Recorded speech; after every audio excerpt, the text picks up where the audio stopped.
Let's turn to Apple now. They have released an updated safety guide amid ongoing concerns over the company's AirTag devices. Now, the AirTags are supposed to be designed to locate lost items. However, the BBC recently found evidence that AirTags have been misused to track people.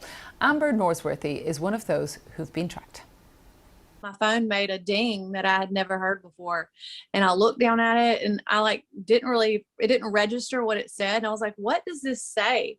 And it told me that an unknown accessory or device had been following my movement for a while. It showed it got on my car at 1:47 p.m. at the park.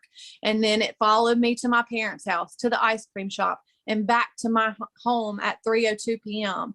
And it alerted me at like 3:10 or something.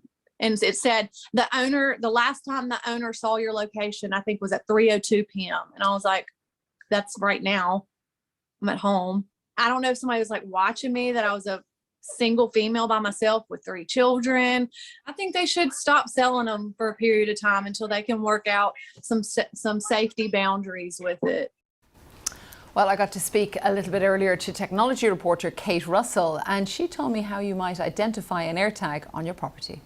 This is a casino token. And this is about the size that you can expect these tags to be. This is very similar to the Apple tag, actually. It's worth remembering that Apple isn't the only company to have done this. In fact, they've been in existence for several years now. Bluetooth tracking devices. There's one called Tile, which I remember reviewing 6-7 years ago.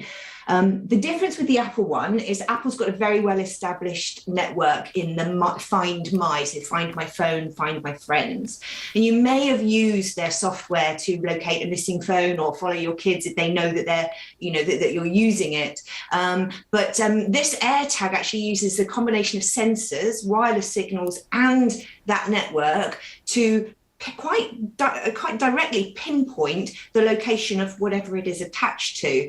Now, of course, Apple say that the purposes are for keeping track of your own goods, and technology doesn't do crime, unfortunately, but it does enable people to do crime, and it enables abuse. So this is the thing that people are worried about now is how can people protect themselves from somebody slipping something really quite innocuous into their car or their handbag, and being able to track their location. Yeah, because I think one of the aspects there that I was reading about really could be somebody who was being stalked, for example, and we can imagine, of course, the various scenarios. Amber's story, I think, shows us just how well it was able to pinpoint where she was. So with Apple, I talked about that, the personal user safety guide. What did they say? And I suppose, is it enough? Their safety guide is so ridiculously watered down. It's, if it wasn't so serious, it would be funny.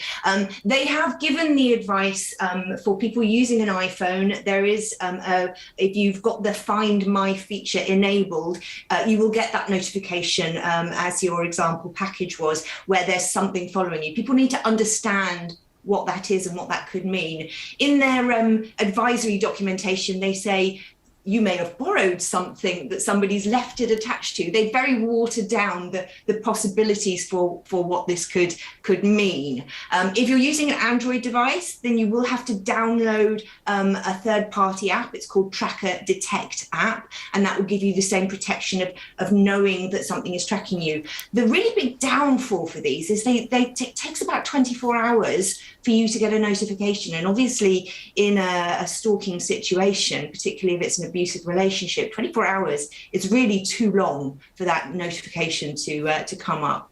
So I think if you know you're an at-risk individual, you know if you've got relationships or if you're potentially at risk, one thing you can do is just be vigilant about your personal possessions, check through your handbag, empty it out, look for anything that might look like this. If somebody starts sort of knowing where you are, have a think about what items you had with you at that time. What is the consistent thing? Maybe your car, and maybe have a really good search of your car. It's taken me a moment, Kate, just to kind of get my head around that. I totally understand what you're saying, but it's quite frightening in a way. It is frightening. I mean, technology throughout the ages, we've seen some absolutely amazing things done with it. But, there are as many reports on your television show for the terrible things that people do with technology. It is one of the unfortunate parts of giving up so much of our privacy for convenience, the convenience of being able to track our items, not lose expensive gadgets, etc. And of course, the criminals are always willing to use that technology too. I think there's still a big global conversation about privacy happening at the moment. You know, we keep talking about it, but it's really difficult to know how to police it when everybody wants the benefits of technology that also are the cause of these downsides. Yeah,